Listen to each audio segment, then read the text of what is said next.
Di na confine, sasagutin na rin ng PhilHealth ang gastos ng pasyenteng dinala sa emergency room.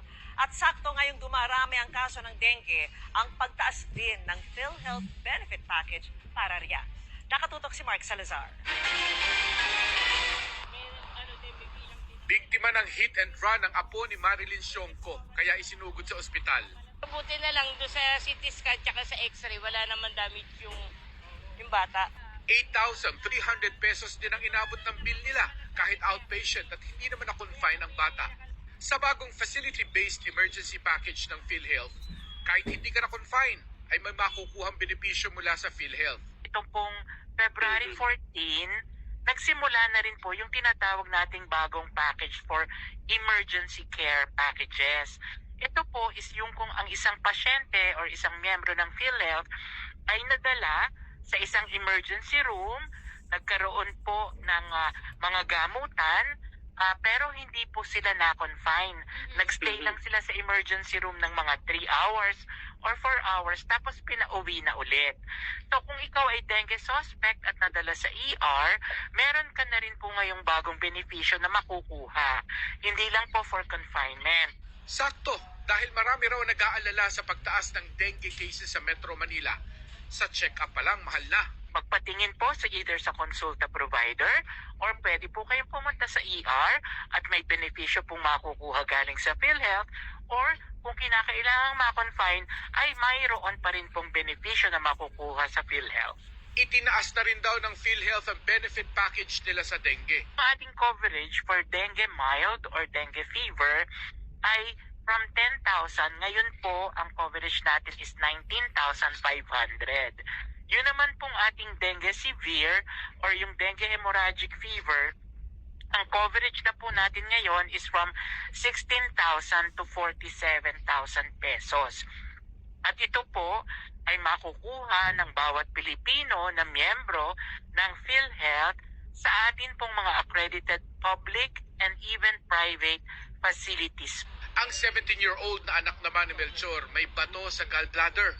Kung siya raw ang bubunot, hindi niya mapapaoperahan ng anak.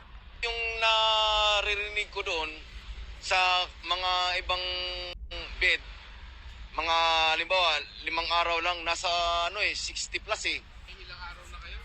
13 days na, pang 13 days na to.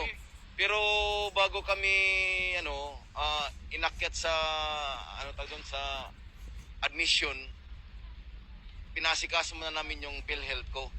At saka manasakit. Yun sabi, hindi kami bubunot. Pipirma lang kami dun sa availment na Pinakamahirap ang kaso ni Maria dahil wala silang trabahong mag-asawa. Tapos, nagka-leukemia pa ang 4 na taong gulang nilang anak. Wala po kami kapera-pera po. Ano lang po, humihingi lang po kami sa po. Ngayon po, nanghihingi lang po kami tulong sa dugo pa lang, tsaka platelet po. Ayun. Ang dugo po ay 1.5. Ang platelet, 1,000 po. Opo. Kailangan lagi po yung anak ko po. Mabuti na lang at indigent member siya ng PhilHealth. Ito yung miyembro kahit hindi nakakapaghulog sa PhilHealth. Naano ko na po doon sa social service ko. Na-approvean na mako-covered ko yung PhilHealth yung anak ko. Opo, kasi indigent lang po din po yung PhilHealth ko. Covered ang anak ni Maria ng Z package ng PhilHealth o yung para sa malalang mga sakit gaya ng cancer. Ito po ay isang kabuuang gamutan po, simula po sa halimbawa diagnostics hanggang sa chemotherapy, kung kaya't malaki po yung ating coverage.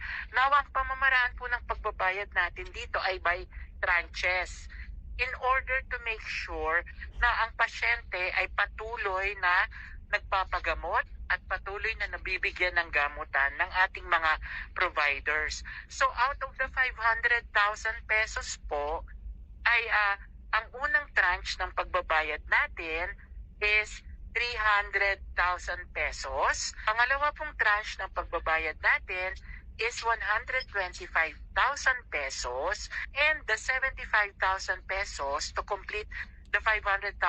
Sa mga susunod na araw daw ay isasama na rin ng PhilHealth ang pre-hospital emergency benefit o yung libre pati pagsundo ng ambulansya sa pasyente.